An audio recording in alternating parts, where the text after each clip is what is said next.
The branch caught her across the face before she could raise her hands. She stumbled sideways, one palm flying to her cheek, the other wrapping tight around her belly. Blood, warm and thin, trickled between her fingers and dripped onto the collar of her jacket. Above her, the pines stood close together like a crowd that had turned its back. She kept walking. Her name was Maya Harlow, and she was 16 years old, 5 months pregnant. 3 days lost in the Cascade wilderness of southern Oregon with nothing but the clothes she'd packed in a garbage bag and the $27 she'd stolen from her stepfather's ashtray while he slept. The garbage bag was gone now, ripped open on the second night, when she'd slipped crossing a creek in the dark, and the current had carried everything. Her extra shirt, her toothbrush, the granola bar she'd bought at the gas station in Medford, the ultrasound photograph she'd been carrying since the clinic visit she'd hidden from everyone. All of it swallowed by black water and swept downstream into nothing. She had the jacket on her back, a pair of boots 2 sizes too big that she found at a church donation bin 6 months ago, and a bruise the color of storm clouds stretching from her left temple to her jaw. That bruise was 3 days old, but it still throbbed when she breathed. It was the last thing her mother ever gave her. Now, let me tell you how Maya ended up here, because number 16-year-old walks into the mountains alone in July without a reason that cuts deeper than heat. Maya grew up in a rented double-wide on the outskirts of Grants Pass, the kind of place where the siding peeled in long strips and the front steps tilted so far sideways you had to know the trick of stepping on the left edge or you'd go right through. Her biological father left when she was 4. Not disappeared. Left. Drove his truck to the end of the gravel road. Stopped at the mailbox like he was checking for letters. And just kept going. Maya watched from the kitchen window, standing on a chair to see over the counter. She remembered the truck was blue. She remembered the left brake light was out. She remembered waiting for it to come back. It didn't. Her mother, Sharon, married Wayne Cassidy 2 years later. Wayne worked seasonal construction when he worked at all and drank with committed discipline the rest of the time. He was a thick man with small eyes and hands that seemed too large for the rest of him. Hands that were always finding reasons to correct things. The screen door that didn't shut right. The dog that barked too loud. The girl who existed in his house without contributing to it. The hitting started when Maya was 8, not the dramatic made-for-television kind. The quiet kind. The kind where a hand catches you on the back of the head while you're washing dishes, hard enough to make your teeth click, and nobody says a word about it. The kind where fingers close around your arm and squeeze until you understand that the pain will stop when you stop talking. The kind that doesn't leave marks anyone would notice unless they already knew where to look. Sharon knew where to look. She chose not to. By the time Maya was 12, she'd learned the architecture of survival in that house. Stay small, stay quiet, eat fast, and clean your plate because food left behind meant you were ungrateful, and ungrateful meant Wayne's hands again. Do your homework at the library because the trailer was Wayne's space after 6 o'clock in the evening, and your presence in it was a provocation. Come home before dark, go straight to your room, close the door, and become furniture. She was good at it. For 4 years, she was very good at it. Then she turned 16, and everything she built collapsed in a single evening. The boy's name doesn't matter. He was kind to her for 3 weeks in August, which was 3 weeks longer than anyone had been kind to her in years. He told her she was pretty. He told her she was smart. He told her he'd be around. Then he wasn't. And Maya was left with a late period and a plastic test from the dollar store that showed 2 pink lines under the fluorescent light of a gas station bathroom. She didn't cry. She sat on the toilet lid and did math. 5 months until graduation, if she could stay in school. 18 months until she turned 18 and could leave legally. She couldn't do either of those things with a baby growing inside her, but she also couldn't do what Sharon would demand she do, which was make it go away. Maya knew this about herself with a certainty that surprised her. Whatever was growing in her belly was the first thing in her life that was entirely hers. It hadn't chosen to be there, just like she hadn't chosen to be born into a trailer with a man who hit and a woman who watched. But it was there, and it was alive, and she was going to keep it alive. That was a decision. Everything else would have to build around it. She told her mother on a Tuesday evening in late June, standing in the kitchen while Wayne was at the bar. She chose the timing deliberately. Sharon alone was manageable. Sharon with Wayne was not. Her mother's face went through several stages. Shock, disgust, a flicker of something that might have been recognition. The memory of her own teenage pregnancy with Maya, maybe, and then it settled into something cold and final. You're not keeping it. I am. You're 16. You don't get to decide. I already decided. Sharon's hand moved fast. The slap caught Maya across the mouth and split her bottom lip against her teeth. The taste of copper flooded her tongue. Wayne's going to kill you, Sharon said. Not a threat, an observation. Clinical, like she was reading the weather. Wayne came home at 11 that night. Maya heard the conversation through the thin wall of her bedroom. Sharon's voice low and urgent. Wayne's rising like a tide coming in. She had her boots on already. She had the $27 folded in her pocket. She'd been ready since the slap, because Maya Harlow had spent 8 years learning to read the weather in that house, and she knew a storm when one was building. The bedroom door opened without a knock. Wayne stood in the frame, backlit by the hallway light, and for a moment he didn't look like a man. He looked like a shape, a silhouette of everything that had ever hurt her, compressed into one dark outline. "Get up," he said. She was already standing.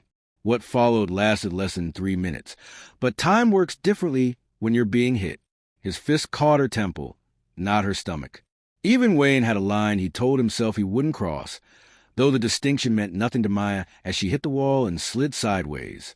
Her elbow cracked against the baseboard heater.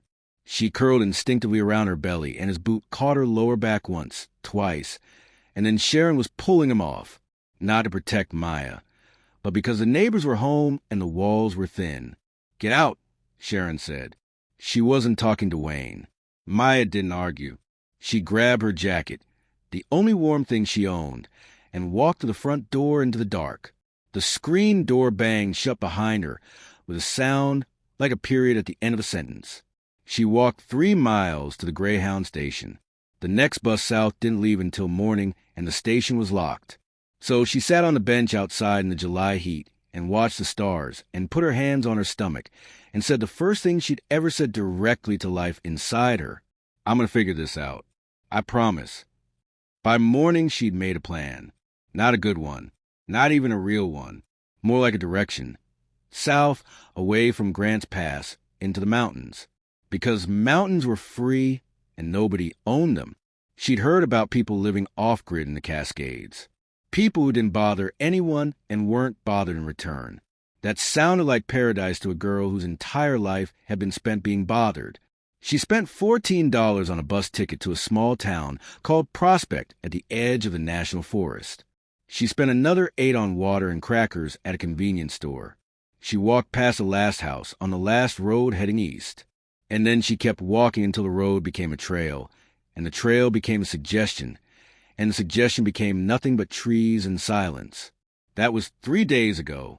Now she was bleeding from a branch cut on her cheek. Her back was a canvas of purple and black from Wayne's boots. And the July air carried the kind of heat that doesn't just warm you. It enters you, settles in behind your ribs, and starts whispering that stopping would feel so much better than going. But Maya kept going. She'd learned things in 3 days that no classroom had taught her.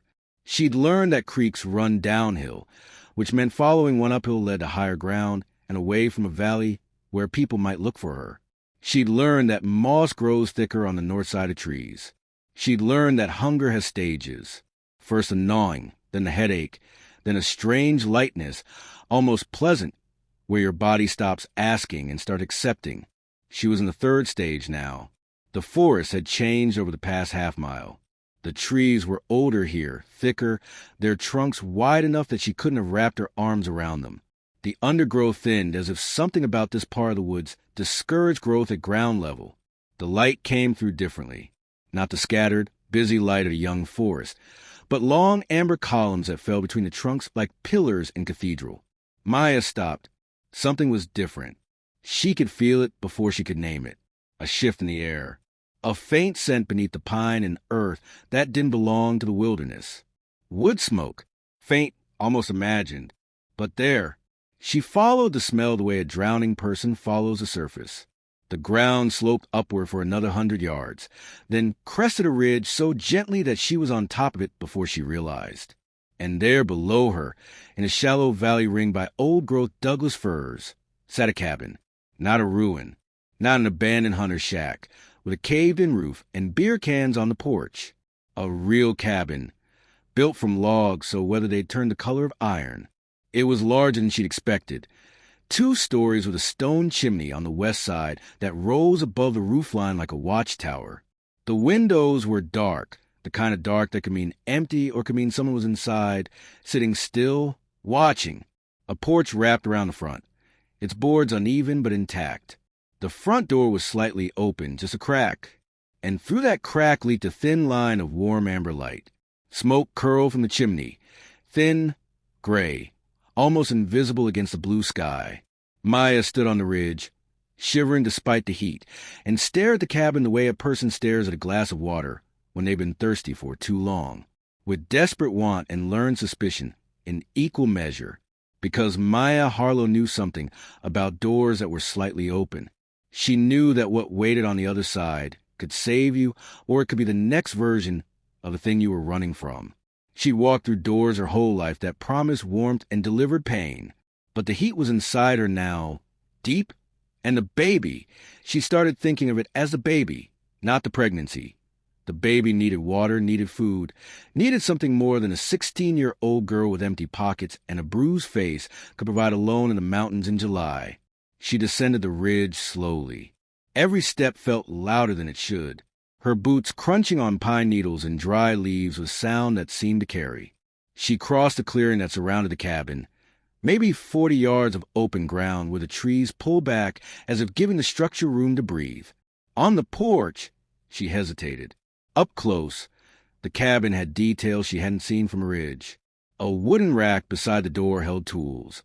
An axe, a bow saw, a pair of work gloves stiffened into the shape of the hands that had worn them. A pile of split firewood stacked with precise geometry rose waist-high against the east wall. A pair of boots sat by the door, caked in dried mud, toes pointed outward as if their owner had just stepped inside. Maya raised her hand to knock.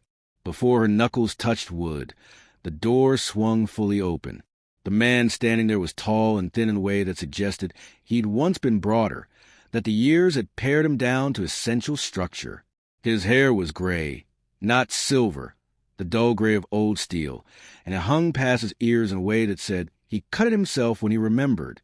His face was deeply lined, weathered into something that looked carved rather than aged. He wore a flannel shirt with the sleeves rolled to his forearms, and his hands hung at his sides.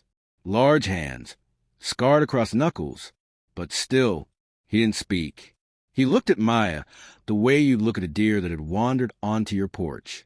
Not alarmed, not welcoming, just observing. Maya opened her mouth. She'd planned to say something reasonable, something that would explain her presence without revealing her desperation. But her body betrayed her. Her knees buckled. The edges of her vision darkened, and the last thing she saw before the ground rushed up to meet her was a man stepping forward, his hands reaching out, and the warm light from inside the cabin spilling past him like a hell breath finally released. She woke up on the floor. Not a bed, a floor, but it was cool in the summer heat, and that distinction mattered more than comfort. A thick wool blanket had been laid over her, and beneath her was something softer than bare wood, a folded canvas tarp. She'd realize later, the kind used to cover firewood. Her head rested on what felt like a roll jacket. The first thing she saw was the ceiling. Exposed beams, dark with age, running the length of the room. A single kerosene lantern hung from a hook, unlit in the daylight streaming through windows. The second thing she saw was the man. He sat in a wooden chair across the room, maybe 10 feet away, watching her. A tin cup rested on his knee. He hadn't moved the chair closer, hadn't moved himself closer. The distance was deliberate, enough space to say, "I'm not a threat," without saying a word. "You fainted," he said. His voice was lower than she expected and quieter. Not soft, quiet. The voice of someone who didn't use it often, and didn't waste it when he did. "How long?" Maya asked. "Maybe 20 minutes. He lifted the tin cup from his knee and set it on the floor between them. "Water. Drink it slow, or it'll come back up. Maya pushed herself to sitting, ignoring the way the room tilted. She reached for the cup and wrapped both hands around it. The coolness seeped through the metal and into her palms, and something behind her ribs loosened just slightly. Not relief exactly, but the first crack in the wall she built to keep herself moving. The water was cold and clean, and tasted like the best thing she'd ever put in her mouth. She drank half, then stopped, remembering. She looked at the man. "I'm pregnant," she said. Not an explanation, a warning. A way of saying, "I come with complications. Decide now." The man's expression didn't change. "I know," he said. "Saw it when you walked up. I don't have anywhere to go. I'm not asking to stay. I just needed to rest." He studied her for a long moment. His eyes were pale, blue or gray, hard to tell in the summer light, and they had the quality of still water. Not warm, but not cold either. Measuring. "How far along?" he asked. 5 months. "Who hit you?" The question landed like a stone dropped into silence. Direct, no flinch. Maya's hand went involuntarily to her face, to the bruise she'd almost forgotten about. "My stepfather." The man nodded, not in approval, in confirmation, like he'd already known the answer and was simply verifying. "There's soup on the stove," he said, standing. "Finish that water first. There's a cot in the back room I don't use. Stay the night. We'll sort the rest in the morning." He walked to the far side of the room where a wood stove sat cold in the summer heat, a pot of something simmering on a camping stove instead. The conversation, apparently, was over. Maya sat on the canvas tarp, holding the tin cup, and looked around. The cabin's interior was spare, but not empty. Everything in it served a purpose. A shelf of canned goods, venison, beans, tomatoes, lined one wall. Dried herbs hung in bunches from the ceiling beams, their scent layering over the wood, and earth smell of the cabin. A table built from a single plank of timber, smooth from years of use, held books, a folded map, and what looked like legal documents. The wood stove sat on a stone hearth that had been laid with the kind of care that meant someone had taken time with it. A rifle hung above the front door on wooden pegs, and beside it, a fishing rod leaned in the corner. There was no phone, no television, no radio. Nothing that connected this room to the world Maya had come from. She drank the rest of the water, set the cup down, and said the only thing that felt honest. "Thank you." The man didn't turn around, but he nodded. Just once. And the light caught the movement of his shoulders as something in his posture shifted. Not quite relaxing, but allowing, as if a door inside him had opened the same narrow crack as the one she'd found on the porch.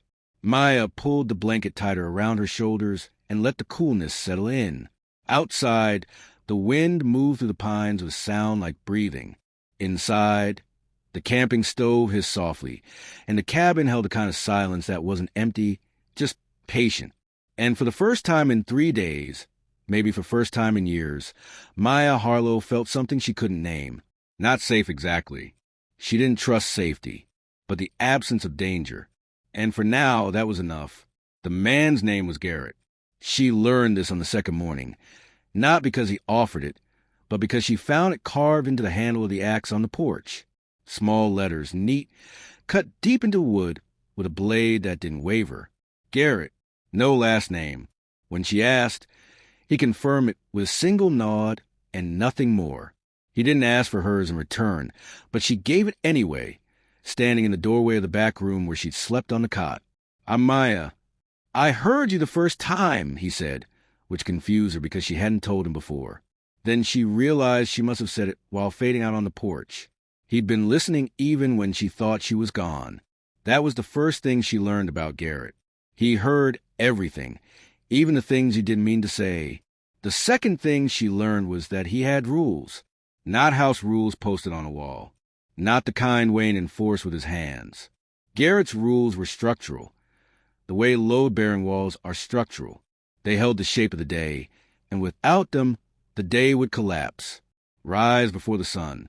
Check the water supply. The cabin had a cistern that collected rainwater, but in July's heat, it needed monitoring. Tend the garden. Rows of vegetables growing in the clearing, protected from deer by a wire fence Garrett had built himself. Check the solar panel, A small setup that powered a few LED lights and kept the battery charged. Splitwood for winter, even in summer, because preparation was survival. Check the perimeter for signs of wildlife or human presence. Eat what's available and don't waste it. He didn't tell her these rules. He simply did them, and she watched, and the pattern became visible the way a trail becomes visible when you stop looking for it and just walk. On the third day, he handed her a bucket. "Garden needs watering," he said, pointing to the cistern. "Fill this. Water the tomatoes first, then the beans. Don't flood them, just enough to darken the soil." She took the bucket. Didn't ask why he wasn't doing it himself. She understood the exchange. Not payment, but participation. He'd given her shelter and water and soup that had probably saved her life and the babies. The least she could do was carry water. The garden was exactly where he said it was, and the cistern had a spigot that worked with a simple turn. The water was cool and clear, collected from a roof during spring rains. She watered the tomatoes first, then the beans, watching the soil darken as Garrett had described. When she returned, he glanced at the garden, then at her and said, "Good." One word. But the way he said it, the slight nod, the brief meeting of eyes, told her it was the most praise he had available. And it was enough, more than enough. Because nobody in all of Maya's 16 years had ever looked at the things she'd done and said, "Good." That night, after a dinner of fresh vegetables and canned venison, Maya sat on the floor near the wood stove and asked the question she'd been building toward since she arrived. "Why do you live out here?" Garrett was in his chair, the same chair, always the same chair, positioned where he could see both the door and the window. Without turning his head, he held a piece of wood in one hand and a small knife in the other, carving something she couldn't identify yet. The shavings fell into a tin between his boots. He didn't answer immediately. The knife moved 3 more times, slow and precise, before he spoke. "Because I stopped fitting anywhere else." It wasn't a full answer, but it was an honest fragment. And Maya recognized the shape of it because she carried a version of the same truth inside herself. "How long?" she asked. 12 years. Maybe 13. Stop counting. "Don't you get lonely?" The knife paused. He looked at her. Really looked. Not the measuring glance he'd been giving her since she arrived, but something closer to assessment, like he was deciding how much she could hold. "Lonely is a word for people who had company and lost it," he said. "I just got quiet. Quiet's different." Then he went back to carving, and Maya understood that the conversation had reached its edge for the night. She pulled the blanket around her shoulders, put her hand on her belly where the baby had started fluttering 2 weeks ago, tiny movements like a moth trapped in her silk, and watched him work until her eyes closed. Over the following days, the quiet between them became a language of its own. Garrett wasn't teaching her exactly. He was just doing things in front of her, and she was smart enough to pay attention. She watched him check the solar panel, cleaning dust from the surface with a soft cloth, checking connections, monitoring the battery charge on a small meter. He showed her how the system worked. Sunlight to electricity to storage, with the efficiency of someone who understood that knowledge was survival. She watched him tend the garden. Swift, efficient, no wasted motion. He could read a plant the way someone else might read a face. This one needs more water. This one's getting too much sun. That leaf pattern means insects. Deal with it now or lose the whole plant. She watched him split wood, and this was where she saw something in Garrett that she hadn't expected. He positioned each log on the stump with a tension that bordered on tenderness, reading the grain the way someone else might read a story, finding the natural lines of fracture, the places where the wood wanted to come apart. When the axe fell, it wasn't violent. It was a collaboration between the tool and the material, and halves separated with a clean, satisfying sound that echoed once against the tree line and disappeared. "Wood tells you where it wants a break," he said one afternoon, the first unsolicited thing he'd said in 2 days. "Force it where it doesn't want to go, and you'll dull your blade and waste your energy. Listen to the material." Maya thought about that for a long time. On the 7th day, she woke before Garrett for the first time. She got up, checked the cistern level, watered the garden, and when he emerged from his room, a curtained-off section at the back of the cabin she'd never entered, the vegetables were already tended. He looked at the garden, then at her. Something shifted behind his eyes. Not warmth exactly, more like acknowledgement. the recognition that she was no longer a guest. She was becoming part of the structure. "There's coffee in the blue tin," he said. "Top shelf." It wasn't an invitation. It was an inclusion, and Maya felt it in her chest like the first break of daylight. The cabin, she came to understand over those early days, was more than a shelter. It was a life's work. Garrett had built parts of it himself. Reinforced walls, added the solar system, deepened the root cellar below. The main structure was older, built by someone before him, but he'd maintained it with the precision of someone who understood that details mattered. Below the cabin, access through a trap door in the kitchen floor, was the root cellar. Maya had seen Garrett open it twice, but hadn't gone down herself. She glimpsed stone walls, wooden shelves lined with jars, and a deeper darkness beyond the shelves that the lantern light didn't quite reach. "What's down there?" she asked once. "History," he said, and closed the trapdoor. There was a workshop behind the cabin, a lean-to structure with a workbench, hand tools organized on wall pegs with the precision of a surgical tray, and stacks of lumber in various stages of seasoning. Garrett spent time there most afternoons, working on repairs, maintenance, improvements. And there were the books. This surprised her more than anything. A shelf in the main room, partially hidden behind the hanging herbs, held maybe 40 volumes. Old ones, their spines cracked and soft. Some with covers so worn the titles had to be read by tilting them toward the light. Legal texts mostly. Environmental law. Water rights. Land use cases. A field guide to Pacific Northwest plants with handwritten notes in the margins. And at the end of the row, a leather-bound journal with no title on the cover. Maya reached for the journal one afternoon while Garrett was checking the perimeter. Then she pulled her hand back. Whatever was in that book, Garrett hadn't offered it, and Maya understood boundaries the way only someone whose boundaries had been violated understood them. With absolute precision, she took the plant guide instead. That evening, she asked him about a drawing in the margin, a detailed sketch of a root system labeled Lomatium with the notation, spring dig, south-facing slopes, dry well before use. Biscuit root, Garrett said, glancing at the page. Edible, medicinal. Native people used it for centuries before anyone wrote a field guide. He paused, then added, good for nausea, first trimester, and beyond. It was the first time he'd referenced her pregnancy directly since the night she arrived. Maya looked up. "You know about that kind of thing? Plant medicine?" "I know what grows here and what it does. The mountain teaches you if you stay long enough. Did someone teach you first?"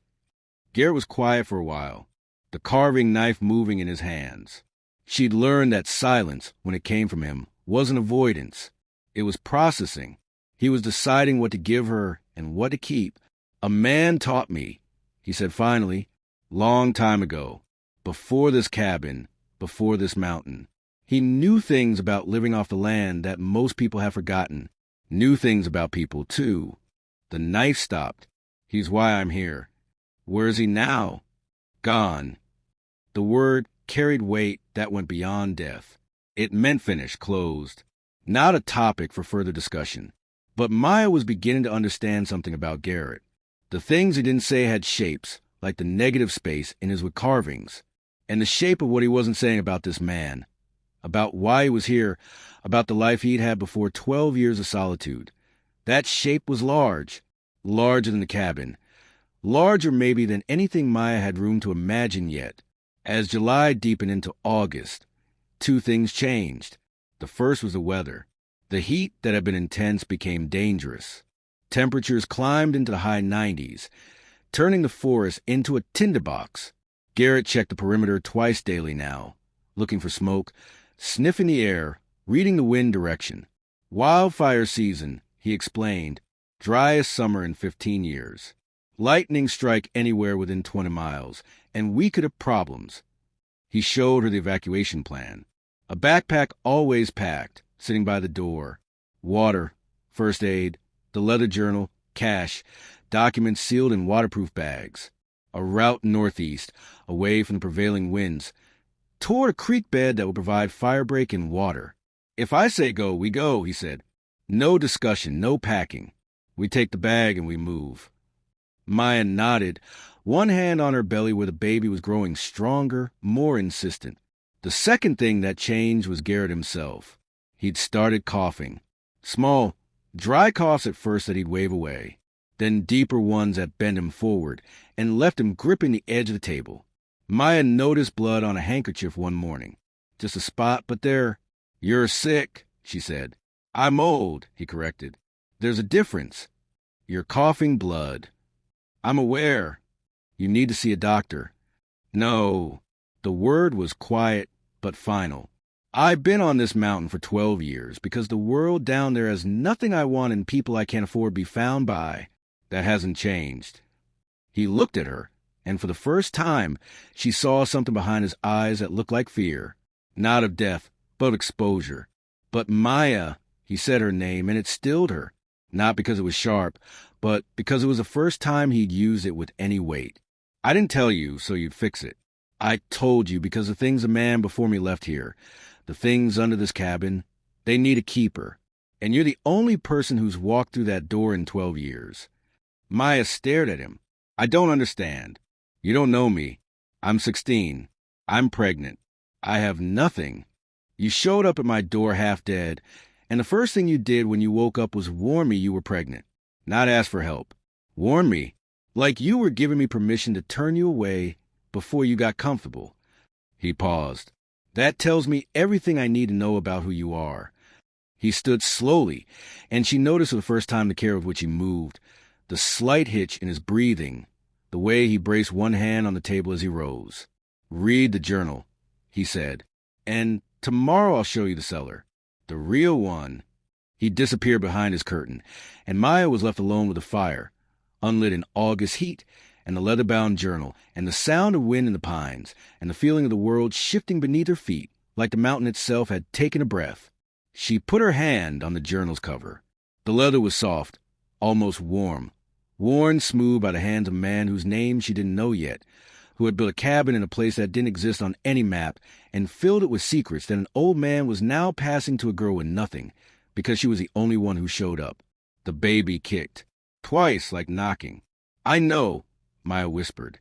"I feel it too." She opened the journal. The handwriting inside was small and exact. The letters formed with the discipline of someone who'd been taught that penmanship mattered. The ink had faded in places, but the words were legible, and the first page held only a single line. "For whoever comes next, the mountain keeps what the world forgets. Protect it." Maya turned the page, and the story of Douglas Harlow, of the cabin, of what lay beneath it, and of a connection to her own life that she couldn't yet imagine, all of it began to unfold in the light of summer sun streaming through windows, while the wind spoke against the trees. And a 16-year-old girl read the first chapter of truth that would change everything she thought she knew about where she came from and what she was worth. Maya just discovered a journal that holds secrets about the cabin, the mountain, and possibly her own past. What is Garrett hiding in the cellar below? And why does he think Maya is the right person to protect it? Find out in next chapter. Don't forget to subscribe to Awesome Stories and turn on notifications so you never miss an episode of this incredible survival story. She didn't sleep that night. The journal lay open on her lap, Douglas Harlow's small, exact handwriting filling page after page, and Maya read the way someone drinks water after 3 days without it, desperately, completely, barely pausing to breathe. The first entries were dated 1981. Douglas wrote the way he apparently did everything. With precision, no wasted words, no emotion that wasn't earned by the facts surrounding it. He documented his work for Cascade Energy Corporation the way a surgeon might document an operation, noting coordinates, thermal readings, geological strata, pressure signatures. The language was technical, and Maya didn't understand half of it, but she understood the shape of the story forming beneath the data, the way she learned to understand Garrett. Not through what was said, but through what was carefully arranged around the silence. Douglas had been good at his job. Very good. Cascade Energy had sent him to survey parcels across Oregon and Washington, looking for geothermal energy potential. Most of what he found was unremarkable. Low-grade thermal activity here. Traces of heated groundwater there. Nothing worth the cost of development. But in the spring of 1983, working alone in the southern Cascades, he'd struck something different. April 14th, 1983. Thermal survey from Site 7, depth 420 feet. Initial readings indicate significant subsurface heat source.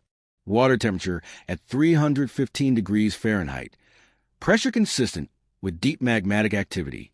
Cross-referenced with USGS geothermal classification tables. If the thermal reservoir extends as indicated by the preliminary survey, this deposit represents one of the largest untapped geothermal energy sources documented in the Pacific Northwest. Potential output, 50 to 75 megawatts sustained generation. Clean, renewable, worth billions over operational lifetime. Maya didn't know what 50 megawatts meant, but she knew the word significant when a precise man used it, and she knew the word billions, and she understood that whatever Douglas had found in this mountain, it had been enough to change the trajectory of his life. The next entries tracked his report to Cascade Energy. He'd followed protocol, submitted the thermal readings, filed the survey data, recommended further assessment. The response had come not from his immediate supervisor, but from someone higher, a man named Marcus Thornton, the company founder's son, who had called Douglas to a meeting in Portland. May 2nd, 1983. Meeting with M. Thornton at corporate offices. He reviewed the survey data for approximately 40 minutes without speaking.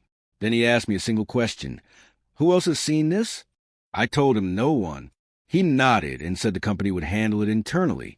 He thanked me for my diligence and asked me to take 2 weeks of paid leave while they assessed next steps. I left the meeting with a feeling I could not immediately identify. It took me until the drive home to name it. It was a feeling of having shown someone something valuable and watching them decide to steal it. Maya turned the page. The August heat pressed into the cabin walls, but she barely noticed. The baby shifted inside her, adjusting to her stillness, and she put one hand absently on her belly while the other held the journal steady.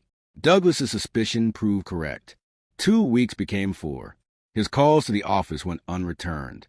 When he finally drove to Portland and demanded answers, he was met by a company lawyer who presented him with a termination letter citing budgetary restructuring and a non-disclosure agreement covering all survey work conducted during his employment. The NDA was comprehensive. It prohibited me from discussing, publishing, or otherwise disseminating any geological data obtained during my tenure with Cascade Energy Corporation. The penalty for violation was civil litigation, and they implied, without stating directly, criminal prosecution for theft of proprietary information. I signed it. I had no leverage and no resources to fight, but I had already made copies of everything. The thermal readings, the survey maps, the pressure analysis, the internal memoranda. I made those copies before the Portland meeting because I had recognized the feeling from that first conversation with Marcus Thornton, and I trusted the feeling more than I trusted the man. Maya almost smiled. Douglas Harlow, a man she'd never met, had done exactly what she would have done. Read the weather, prepared for the storm before it broke. The journal entries after his termination shifted in tone. The precision remained, but beneath it ran a current of something harder. Not anger exactly. Purpose. Douglas had investigated the parcel where he'd made a discovery and found the surveying gap, the sliver of land that fell between 2 county jurisdictions due to a decades-old mapping error. The land existed physically, but not administratively. It was, in legal terms, nowhere, so Douglas went there. He built the first structure in the fall of 1983. Not the cabin Maya was sitting in, but a smaller shelter, just 4 walls and a roof, enough to establish habitation. He returned every season, expanding, improving, documenting his presence with photographs, dated journal entries, and carefully preserved receipts for materials purchased at hardware stores in Prospect and Medford. He was building a legal claim through sheer persistence. 12 years of continuous occupation, and the land would be his under adverse possession. 12 years of being the only person who cared enough about this forgotten parcel to live on it, and the law would recognize what Cascade Energy's money could not buy, the right of someone who stayed. The geothermal reservoir will still be here in 12 years. It's been here for 60 million. It can wait for me. But Douglas's body couldn't wait as long as the mountain. The entries from the early 1990s grew shorter, sparser. He mentioned pain without describing it, mentioned a doctor's visit in Medford without recording the diagnosis. The handwriting, once ruler straight, began to waver. Certain pages had been written on different days, the ink changing shade, as if he'd started an entry and had to stop and come back to finish it. Then, on a page dated September 1992, 9 years into his occupation of the parcel, Douglas wrote something that stopped Maya's breath. I cannot complete the 12 years. The diagnosis is confirmed. Inoperable. 6 months. Perhaps less. I've spent 9 years building something I won't live to finish. But the evidence is secure.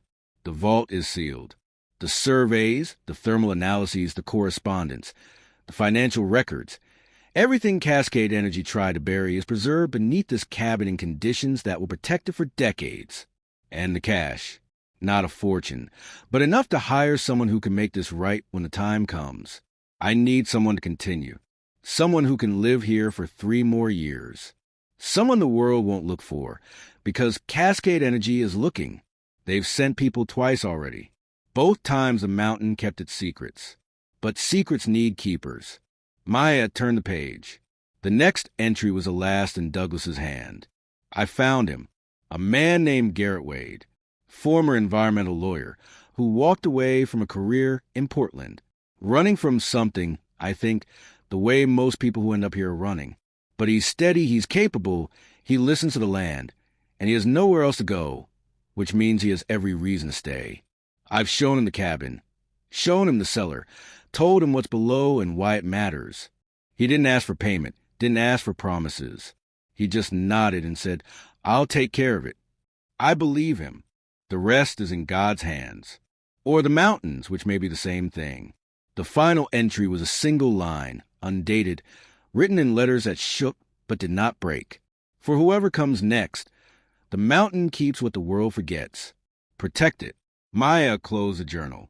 The cabin was silent, except for the sound of her own breathing and the faint creak of timber settling in the heat. She sat in the stillness and held the weight of what she'd read. A man she'd never known had found something valuable, had it stolen from him, and had spent the last 9 years of his life building a case that he knew he'd never argue. He'd passed the work to Garrett, who'd held it for 12 years in silence, adding year upon year to a legal foundation that no court could dismiss. And now Garrett was dying, and the work needed another keeper. But there was something else in the journal, something Maya had read, and then reread, and then read a third time, because the words didn't make sense. And then they did. And when they did, the making sense of them was so large that she had to set the journal down and press her palms flat against the floor just to feel something solid. Between the technical entries and the legal documentation, Douglas had written about his personal life, sparingly, the way he did everything, with economy and precision. But the facts were there. He'd never married. He'd had a partner briefly, a woman named Ellen, in the late 1970s. She'd left him before he knew she was pregnant. By the time he tracked her down, she'd moved to Southern Oregon and was raising the child, a boy, with her family. Douglas had been told, in terms that left no room for negotiation, that his involvement was not wanted. I respected their wishes. Or I told myself that's what I was doing. The truth is, I was afraid of being unwanted, afraid of disrupting a life that seemed stable without me. So I watched from a distance, drove past the house, sometimes. Saw the boy once, playing in the yard. He looked like me around the eyes. The boy's name was Michael. Maya had read that name and felt the room tilt. Michael grew up, married a woman named Sharon, had a daughter. I learned this from county records. I'd been checking periodically, unable to fully let go. The daughter's name was Maya. She'd read her own name in her dead grandfather's handwriting, and something inside her that had been locked for 16 years opened with a sound she could almost hear.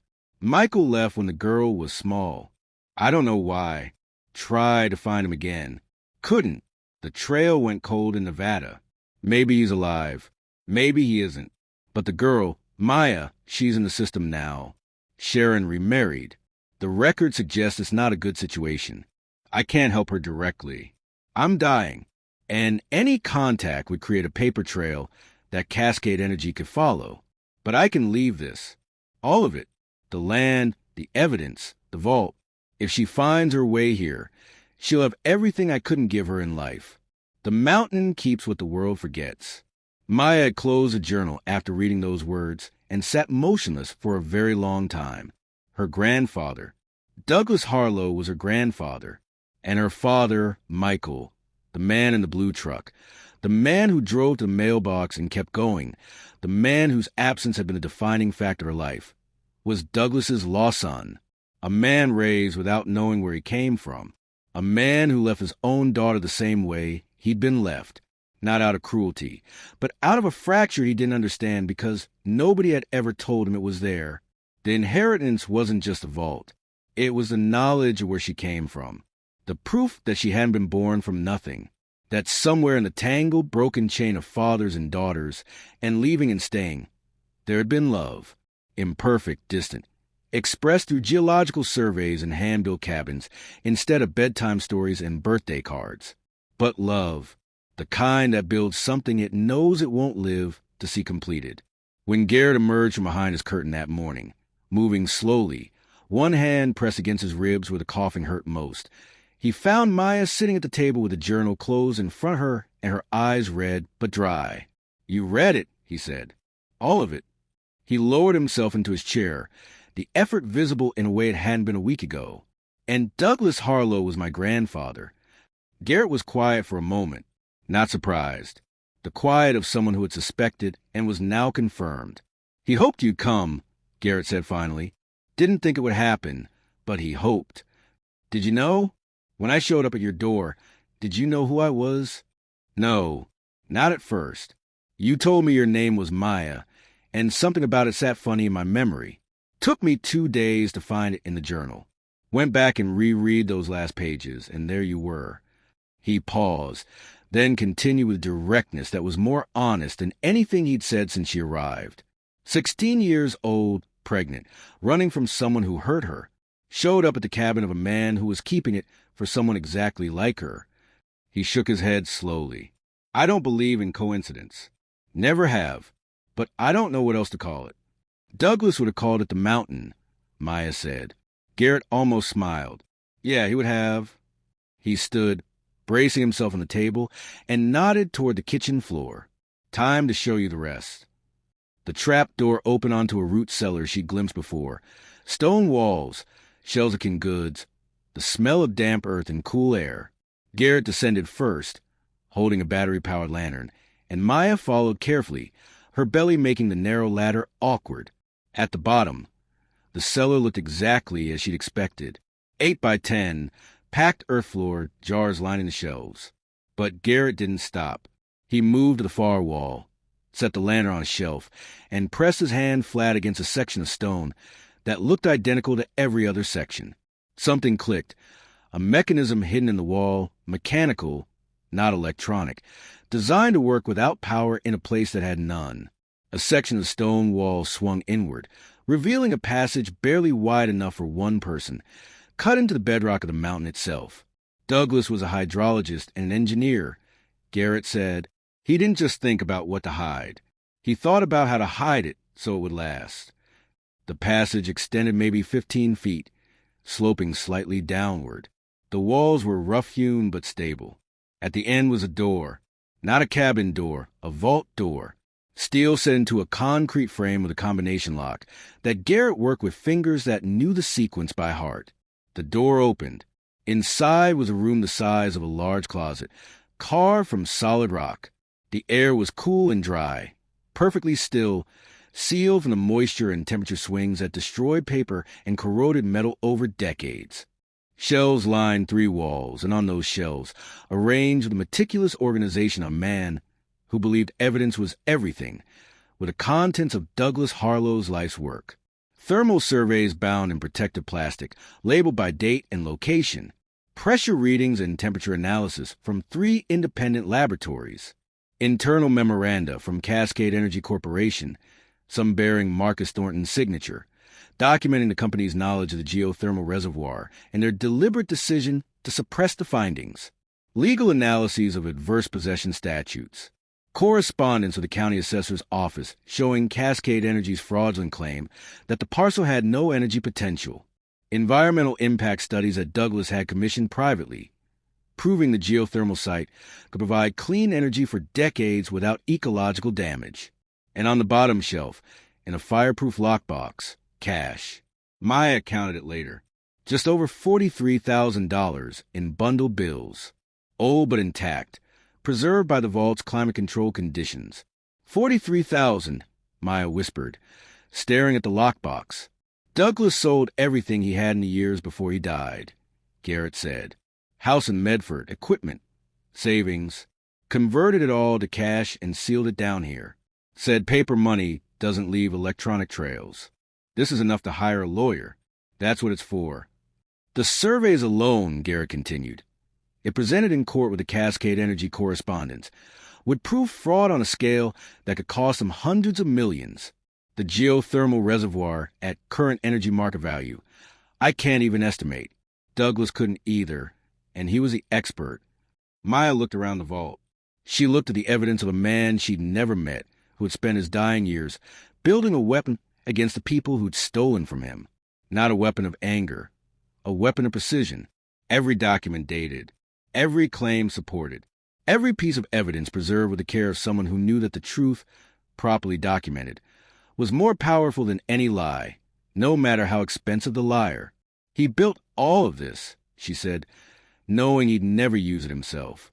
That's what made him different from them, Garrett said. Cascade Energy thinks in quarters. Douglas thought in generations. They stood in the vault, the lantern casting long shadows across the shelled evidence, and Maya felt the full architecture of her inheritance settle onto her shoulders. Not just money, not just land, a responsibility, a fight that had been waiting 30 years for someone to pick it up. Cascade Energy is still operating, Garrett said, as if reading her thoughts. Bigger now than when Douglas worked for them. They've been acquiring geothermal rights across the Pacific Northwest for years. But they've never come back here. The survey gap protected us. They don't know exactly where the reservoir is because Douglas's original coordinates were in the files they buried. Without those files, they're guessing. He paused. But they're still looking. They send survey teams through this region every few years. Helicopters sometimes. Drones now. Never found the cabin. The canopy is too thick, and we don't show up on satellite because we don't exist on any map. But they haven't stopped looking. Garrett looked at her. Whatever Douglas found, they know it's here somewhere. They just can't prove where, until someone tells them. Or until their technology gets good enough to find it without being told. Maya finished. Could be next year. Could be 10 years. But it's coming. They climbed back up the ladder. Garrett moving even more slowly than before, stopping twice to catch his breath in a way that made Maya's chest tighten. She sealed the trapdoor behind them and stood in the kitchen, feeling the cabin around her like a living thing. The logs that Douglas had cut, the walls that Garrett had maintained, the solar panel that powered the lights. 3 keepers, 3 generations of holding the line. What happens when they come? Maya asked. Garrett lowered himself into his chair, the effort costing him more than he wanted to show. They'll come with lawyers and documents and men in clean boots who've never split a piece of firewood in their lives. They'll tell you this land is theirs. They'll offer you money to leave. And when you refuse, they'll threaten you. He picked up his carving knife and the piece of wood he'd been shaping for days. Maya could see it now, a small figure, rough but recognizable. A bird, wings half spread, as if caught in the moment between stillness and flight. And then you show them what's in the vault, Garrett continued, and you watch their faces change. He held up the bird, turning it in the lantern light. Then he set it on the table and slid it toward Maya. Douglas would have liked you, Garrett said. You're stubborn the same way he was. The good kind of stubborn, the kind that builds things. Maya picked up the small wooden bird and held it in her palm. It was warm from Garrett's hands. The wings were delicate, carved thin enough that the light passed through the edges, and the head was tilted slightly, as if the bird was listening to something only it could hear. She closed her fingers around it carefully and held it against her chest where the baby was pressing outward with a slow, steady insistence that felt less like kicking now and more like knocking, like asking to come in. I'm not leaving this mountain, Maya said. Garrett nodded, and for the first time since she'd known him, the lines around his mouth didn't just soften. They arranged themselves into something unmistakable, a smile. Brief, quiet, gone almost before it arrived. But real. I know, he said. That's why I showed you.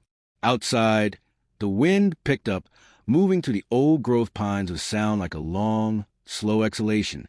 Inside, the lantern swayed gently, and somewhere beneath their feet, sealed in rock and darkness and patience, the evidence of a stolen fortune waited for the girl who had come to claim it, not because she wanted wealth, because it was hers, because her grandfather had built it for her, because two men had given their lives to protect it, and because Maya Harlow, 16 years old, with nothing but a bruise and a baby and a borrowed blanket, was exactly stubborn enough to hold the line.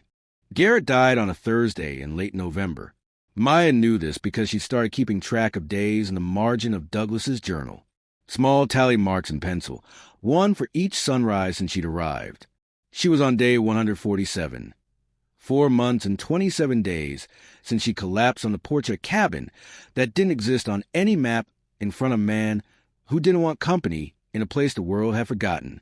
Thursday, late November. The first real snow had come 2 days before, not the tentative flurries that had dusted the clearing in early November, but a deliberate snowfall that laid 5 inches overnight and kept going. The trees bowed under the weight of it. The creek slowed, its edges thickening with ice that crept inward a little more each morning. The world went white and quiet, and the silence had a texture to it, heavy and padded, like the inside a room where someone is sleeping. Garrett had been getting worse for weeks. The coughing that brought blood in small specks became coughing that brought blood in mouthfuls. He'd stopped checking the perimeter, stopped splitting wood, stopped going further than the porch where he'd sit wrapped in a blanket Maya brought him, watching the tree line with those still water eyes like a man counting the things he'd miss. She'd taken over everything. Water from the cistern, fire before sunrise, the garden harvest before the first frost, splitting wood, which she did badly at first, and then less badly, listening to grain the way he'd told her, letting the axe find the line the wood wanted to follow. Her body protested.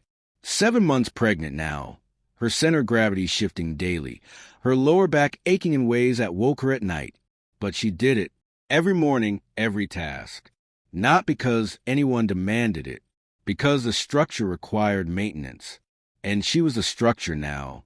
On that Thursday morning, she brought him coffee in the tin cup. He was in his chair, blanket over his shoulders, the leather journal open on his lap.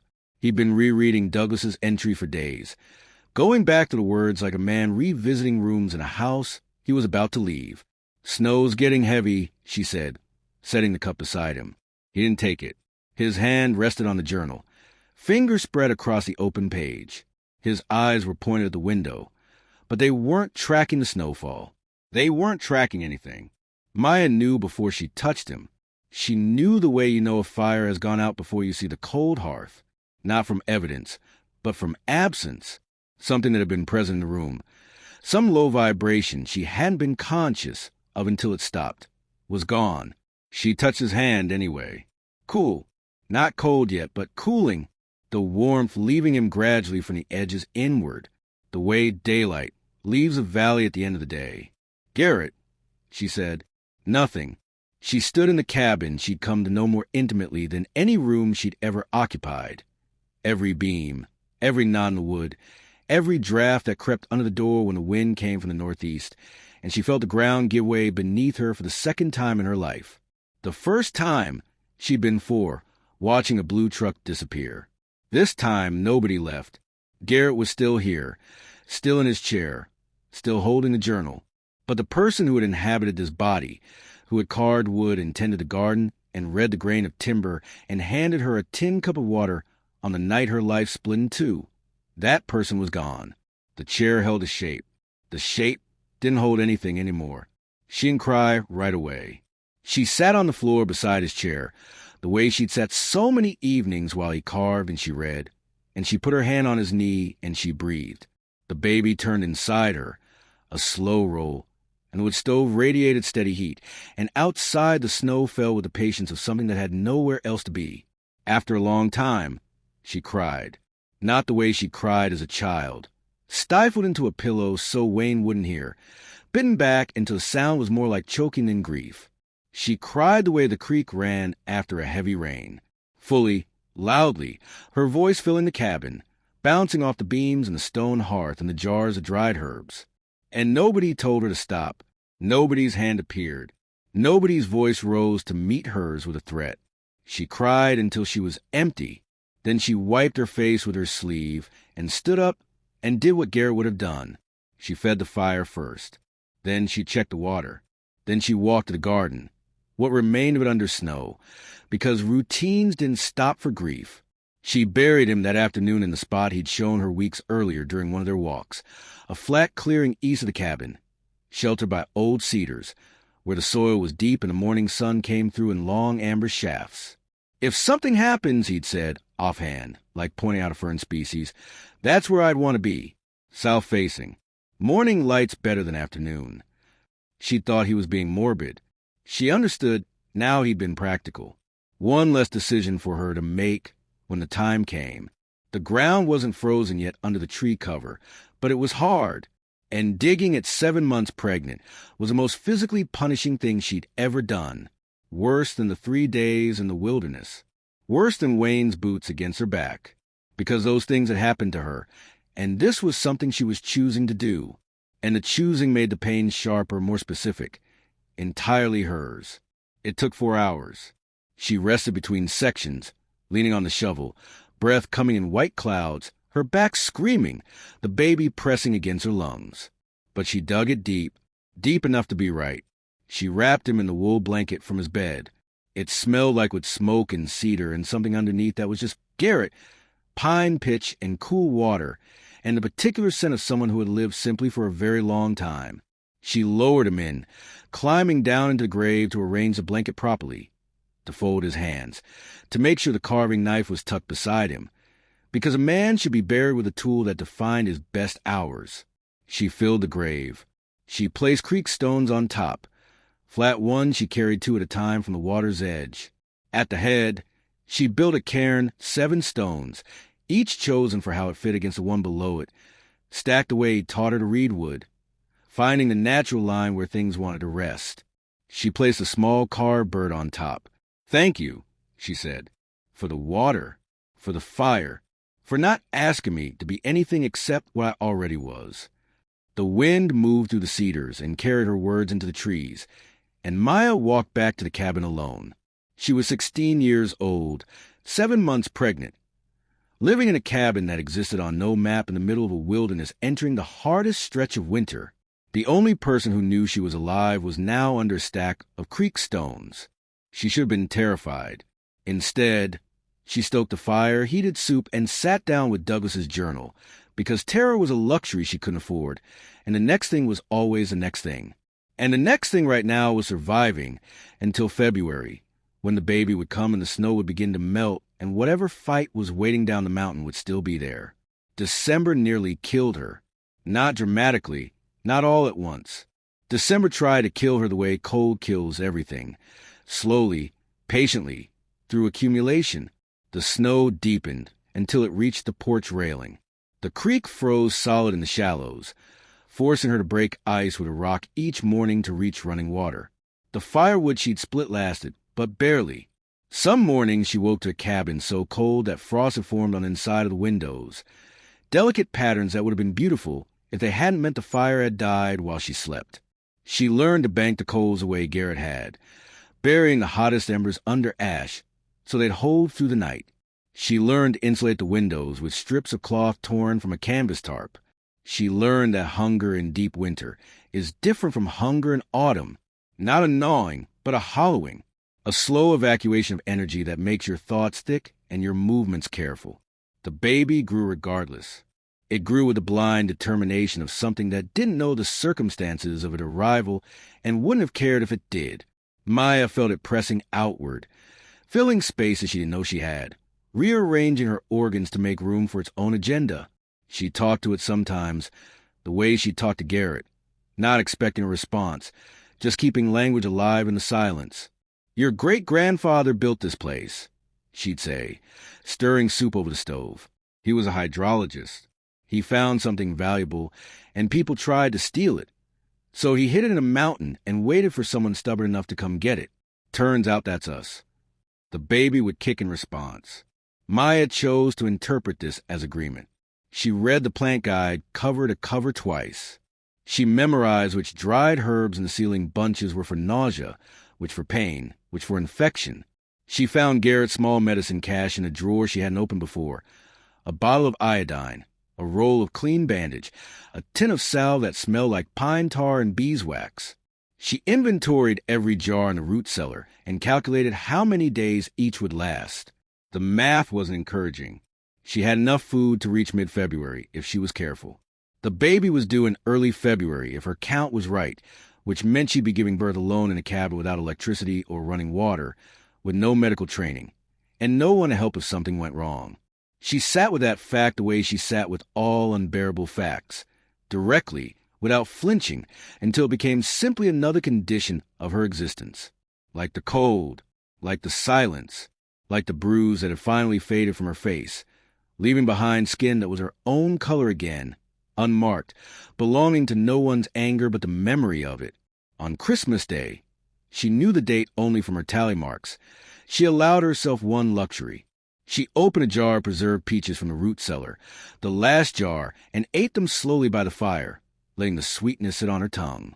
The syrup was thick and gold and tasted like summer, like a season that existed somewhere beyond the frozen world outside, patient, waiting to return.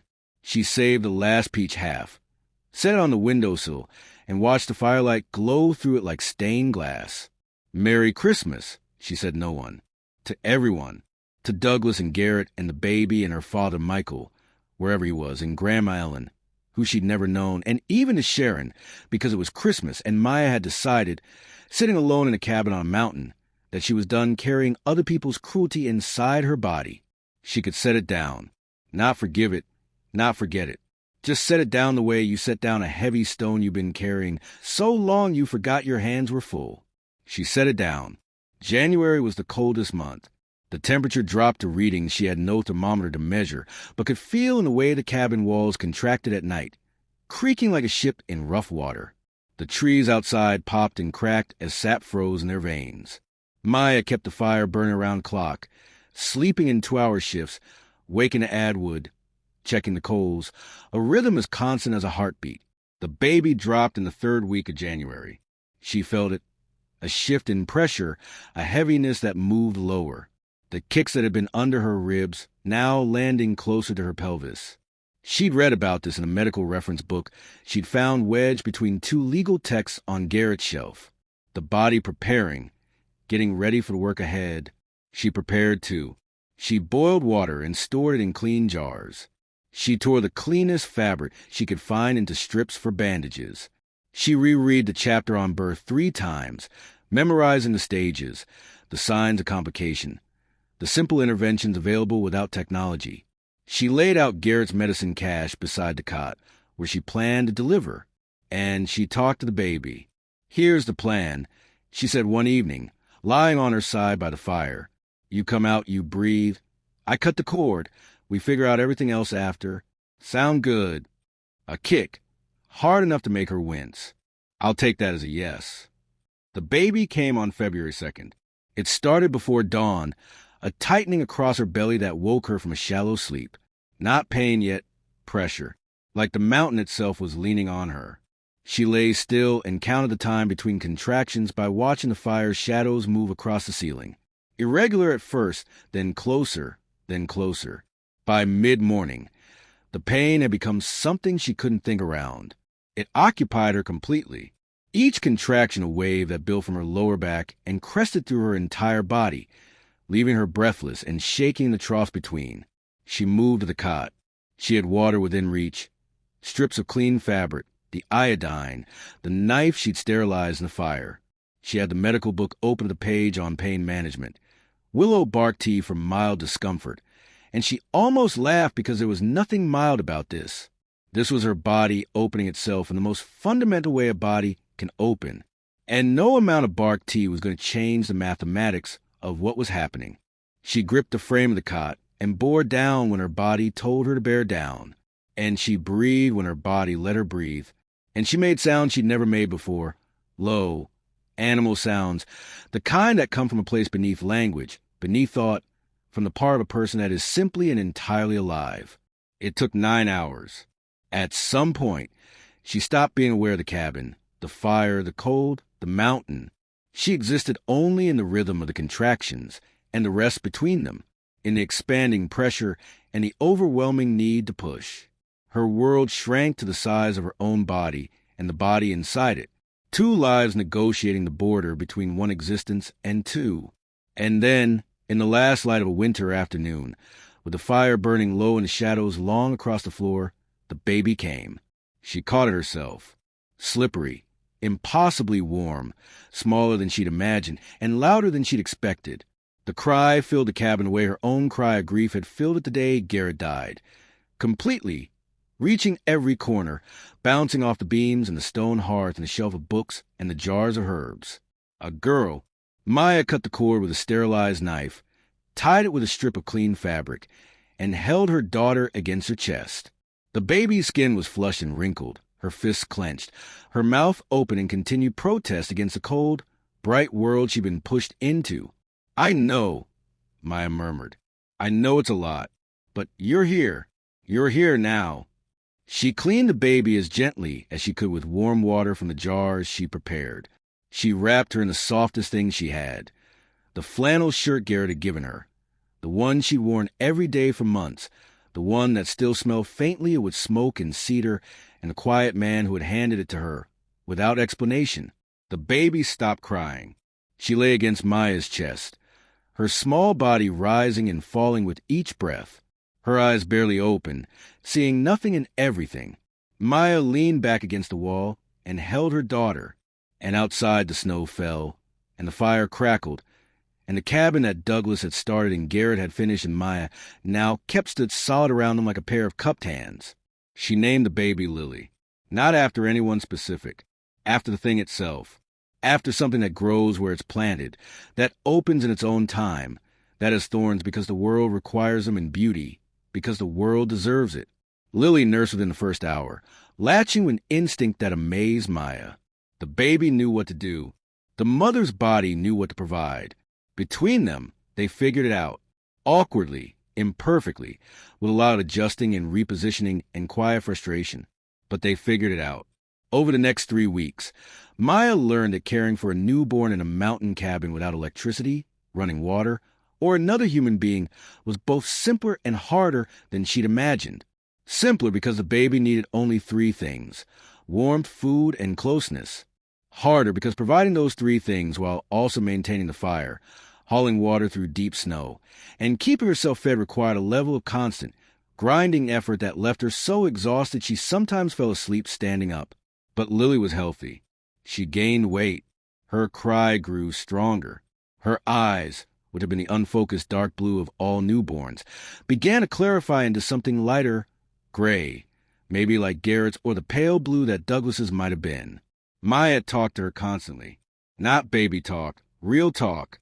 The same way she talked to Garrett. That's a wood stove. It keeps us alive. You have to respect it, but you don't have to fear it. Same goes for most things. This is your great-grandfather's journal. He was a careful man. He built a case that could bring down a company, and he hid it in a mountain, and he left it for us. When you're older, you'll read it yourself. That smell is venison broth. You'll graduate to it eventually. For now, the original recipe is better. She glanced down at her own chest. No offense taken. February slid into March. The snow began to melt, not all at once, but in increments. The eaves dripping first, then patches of dark earth appearing in the clearing, then the creek swelling with runoff, its voice returning after months of muffled silence. The world was waking up, and Maya woke with it. She began planning. Not just surviving, planning. The vault was still sealed beneath the cabin. The evidence was intact. $43,000 in cash. Thermal surveys that documented one of the largest geothermal energy sources in the Pacific Northwest. Internal Cascade Energy correspondence proving fraud. A chain of continuous habitation spanning over 20 years. She needed a lawyer. Someone who understood energy rights, adverse possession, and corporate fraud. Someone who couldn't be bought or intimidated by a company with Cascade Energy's resources. She also needed to leave the mountain for the first time in 8 months. And she needed to do it with a newborn. In mid-March, when the logging road had cleared enough to be passable on foot, Maya packed a bag. Diapers she'd sewn from old fabric, the last of the dried jerky, water, the leather journal, and from the vault, one thermal survey, the original, the one with Douglas's signature and the coordinates that Cascade Energy had buried. She left the rest sealed below, because she wasn't stupid enough to carry everything she had into uncertain territory. She wrapped Lily against her chest with a length of fabric tied across her shoulders, the way she'd seen women carry babies in photographs. The baby settled against her heartbeat and slept. The walk to Prospect took most of the day. Maya's body was still recovering, her muscles weak from birth and winter, and she stopped frequently to rest and feed Lily. But the trail she'd stumbled up 8 months ago in desperation was familiar now. She knew where the steep banks were. She knew where the creek crossings were safest. She knew this forest the way she knew the cabin. Not as a stranger passing through, but as someone who lived here and would return. Prospect was exactly as small and quiet as she remembered. She walked to Betty's diner because it was the only place she knew, and because Betty had been kind, and kindness was the currency Maya had learned to value above all others. The bell above the door jangled when she pushed it open. Betty looked up from behind the counter, and her expression went through 3 changes in rapid succession. Surprise, confusion, and then something that might have been wonder. "Good Lord," Betty said. "You're the girl from July." "I am." Betty's eyes dropped the bundle against Maya's chest. Lily was awake now, blinking at the fluorescent lights with a startled concentration of someone seeing artificial light for the first time. "And who is this?" "This is Lily. She's 6 weeks old. She was born in the cabin on the mountain, and she's the reason I need to find a lawyer." Betty stared at her for a long moment. Then she did what she'd done the first time. She poured a cup of coffee, set it on the counter, and said, "Sit down. Tell me everything." Maya sat. She drank the coffee, and she told Betty enough. Not everything. Not the vault or the geothermal reservoir, but enough. The cabin, the land claim, the old man who died, the company that would come. "You need Catherine Barnes," Betty said without hesitation. "She's in Medford, used to be with a big firm in Portland. Environmental law, energy rights, that sort of thing. Moved down here 5 years ago after her husband passed. She's sharp as a tack, and she doesn't scare easy. Can she be trusted?" Betty looked at her. "Honey, I've known Catherine Barnes for 20 years. She turned down a partnership at one of the biggest firms in Oregon because they wanted her to represent an energy company against a tribal water claim. She walked away for more money than you or I will ever see because it wasn't right." She paused. "Yeah, she could be trusted. Maya is about to take on a billion-dollar corporation with nothing but her grandfather's evidence and a 6-week-old baby. Will lawyer Catherine Barnes believe her story? And what will happen when Cascade Energy discovers a cabin? Find out in the final chapter. Subscribe to Awesome Stories and turn on all notifications. You won't want to miss the epic conclusion of Maya's fight for justice. Catherine Barnes's office was on the 2nd floor of a brick building in downtown Medford, accessible by a narrow staircase with a handrail worn smooth by decades of gripping hands. Betty drove Maya there herself, insisting that a girl with a 6-week-old baby wasn't taking a bus anywhere. Catherine was in her early 60s with short silver hair, reading glasses on a chain around her neck, and eyes that missed nothing. She listened to Maya's story without interruption for 40 minutes. When Maya finished, Catherine removed her glasses, set them on the desk, and was quiet for a long time. "You have the original survey, Douglas's signature and coordinates." Maya slid it across the desk. Catherine examined it the way Garrett had examined a piece of wood, reading the details, finding the structure beneath the surface. And the rest of the documentation? The Cascade Energy correspondence, the thermal analysis, the evidence of fraud. It's all in a vault, sealed and preserved. I can take you there. Not yet.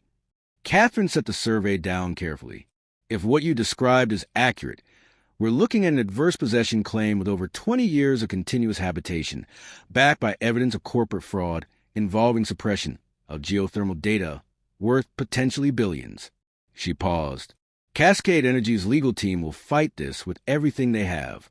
I know. They'll challenge your standing. They'll challenge Douglas's chain of possession. They'll challenge the validity of adverse possession on unsurveyed land. They'll dig into your background and use your age and circumstances against you. I know. Catherine studied her the way Garrett had studied her on the first night, measuring, deciding. How old are you exactly? 17 next month. And the baby? 6 weeks. No family support. No resources beyond what's in the vault. No.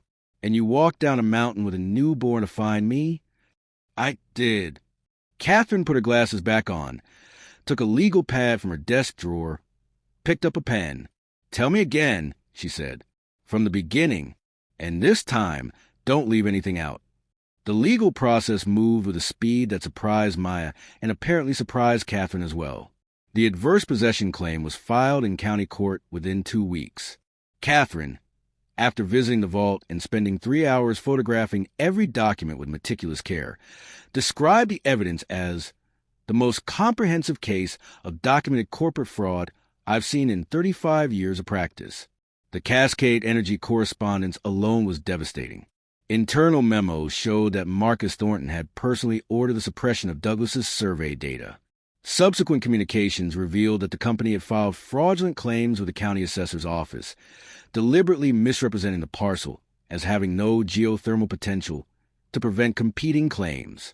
The fraud was systematic, documented, and signed by executives whose names still appear on the company's current leadership page. Catherine filed the adverse possession claim and the fraud complaint simultaneously, on the same day, in the same courthouse, a legal pincer movement, she called it. The adverse possession established Maya's right to the land. The fraud complaint established Cascade Energy's wrongdoing. Together, they created a situation where the company couldn't challenge one without exposing themselves to the other. Cascade Energy's response came within a week. Not from lawyers. From trucks. Maya was back at the cabin when she heard them. That mechanical growl that didn't belong to the forest, grinding up the logging road on a morning in early April, when the snow was gone from the clearing and the first green shoots were pushing through the mud. 2 trucks. New, clean, with Cascade Energy logos on the doors. 4 men. 3 in company jackets. 1 in an overcoat and dress shoes that were immediately, absurdly wrong for the mountain. The man in the overcoat approached the porch where Maya stood with Lily held against her shoulder. He carried a leather folder. He smiled the way people smile when they want you to feel outranked. Miss Harlow, James Parker, Cascade Energy Corporation. We'd like to discuss. I know who you are, Maya said, and I know what you'd like to discuss. My lawyer has already filed in county court. If Cascade Energy wants to talk, they can contact Catherine Barnes's office in Medford. Parker's smile thinned. Miss Harlow, we're prepared to offer generous compensation for voluntary relocation. I know. The answer is no. You haven't heard the number. The number doesn't matter. This land has been continuously occupied for over 20 years. The adverse possession claim is filed, documented, and supported by evidence your legal team hasn't seen yet. She paused. But they will. One of the jacketed men shifted his weight. Parker glanced at his folder, then back at Maya. She could see him recalculating, adjusting the story he'd arrived with. The one where a teenage girl with baby on a broken porch would crumble under the weight of a corporation's attention. You're making a mistake, he said. The professional warmth was gone. Underneath was the same thing that was always underneath men like this. The certainty that power entitled them to whatever they wanted.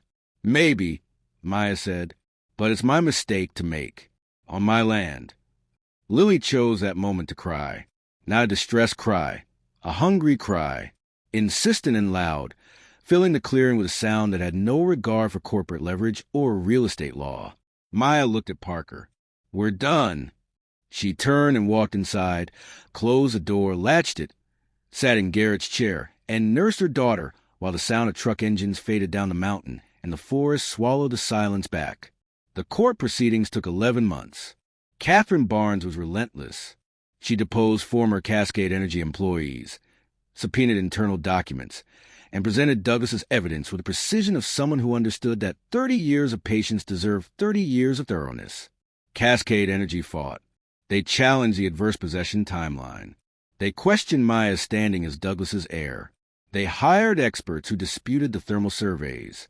They filed motion after motion, delay after delay, the legal equivalent of siege, designed to exhaust a defender's resources. But Catherine had anticipated every move. The chain of habitation was documented in Douglas's journal, in Garrett's maintenance records, in Maya's own daily tallies. The genetic connection was established through county records tracing Michael Harlow to Douglas Harlow, and the fraud evidence was so comprehensive, so meticulously preserved, that Cascade Energy's own experts couldn't dispute it without contradicting documents bearing their executive signatures. The judge ruled in March, 1 year and 1 month after Maya had walked down the mountain with a newborn strapped to her chest. The adverse possession claim was granted. The land was Maya's. The fraud complaint was upheld. Cascade Energy was ordered to pay restitution based on the estimated value of the geothermal rights they had attempted to fraudulently acquire, a figure that, when Catherine called to deliver it, made Maya sit down on the porch step and stare at the tree line for a very long time. She didn't spend it. Not right away. Not in the ways people expected. She paid Catherine, who had worked the first 6 months on contingency, betting her own time on a 17-year-old girl's inheritance. She paid Betty back for the gas and the coffee and the rides and the quiet, practical kindness that had made everything else possible. She set aside enough to ensure that Lily would never go hungry, never go cold, never wonder if there would be enough. And she stayed on the mountain, not because she had nowhere else to go. For the first time in her life, she could go anywhere, but the cabin was hers. The land was hers. The trees and the creek and the garden, and the clearing where Garrett was buried under a cairn of creek stones. All of it was hers, not given to her by charity, not assigned to her by the state. Earned, held, kept. She fixed the cabin's roof properly, hiring a man from Prospect who asked no questions and did good work. She improved the solar system, adding more panels and a better battery bank. She planted a larger garden in the clearing, using the plant guide's margin notes to select crops suited to the altitude and soil. She went to grave every morning, stood by the cairn with Lily on her hip, and said whatever needed saying, which was usually not much. Sometimes she'd tell Garrett about the garden. Sometimes she'd tell him about Lily, how she'd started laughing, how she grabbed at everything with fierce little fists, how she had Maya's dark hair but eyes that were going pale, almost gray, almost the color of still water. "She looks like you," Maya told the cairn one morning in June. "I know that doesn't make sense, but she does." The wind moved through the cedars. Lily reached for a shaft of amber light that fell between the branches, her fingers opening and closing around something she could see but not hold. "She's going to be stubborn," Maya added. "I can already tell." She placed her hand on the top stone of the cairn, the one that held the small carved bird. The wood was weathered now, softened by rain and sun, but the wings were still spread, still caught in that moment between stillness and flight. On a morning in late August, Maya sat on the porch with Lily on a blanket beside her, watching the tree line. The baby was 8 months old now, pulling herself up on anything within reach, babbling in a language that seemed to make perfect sense to her even if no one else could translate it. The garden was producing more than Maya could eat. The creek ran clear and cold. The cabin stood solid, its chimney straight against the sky. Maya had Douglas's journal open on her lap, not reading it. She'd memorized every word by now, just holding it, feeling the weight of the leather and the pages, and the decades of care that had gone into its creation. She turned to the page where she'd written her own entry, the one she composed the day after Garrett died. She read it once, then picked up the pencil and added a single line beneath it. Lily was born on February 2nd, in the cabin her great-grandfather started, the one the quiet man finished. She is healthy and loud, and she grabs at light like she's trying to hold it. She will grow up knowing where she came from. She will grow up on solid ground. She closed the journal, set it on the porch beside her, picked up her daughter, who protested briefly at being removed from her blanket kingdom, then settled against Maya's shoulder with the resigned acceptance of someone who knew that being held was its own kind of territory. The mountain stretched out beyond the clearing, ridge after ridge, green and blue, and finally gray where they met the sky. The cabin sat in its clearing, the chimney trailing a thin line of smoke into the morning air. The creek ran its ancient path. The garden grew. The cairn stood among the cedars, 7 stones and a wooden bird, marking the place where a man who barely spoke had said everything that mattered. Maya Harlow was 17 years old. She had a daughter, a cabin, a mountain, a name she'd inherited from people who loved her before she was born, and the kind of quiet that doesn't come from having nothing to say, but from finally having nothing to prove. She stood on the porch and breathed in the air, pine and earth and with smoke, and the faint sweetness of the garden warming in the sun. And she held her daughter, and she was home. Thank you for watching Maya's incredible journey from broken teenager to mountain woman who took down a billion-dollar corporation. If this story of survival, justice, and generational love moved you, please like this video, subscribe to Awesome Stories, and share it with someone who needs to hear that no matter how dark things get, you can build something beautiful from the broken pieces. What survival story should we tell next? Let us know in the comments below. Until next time, remember, the mountain keeps what the world forgets.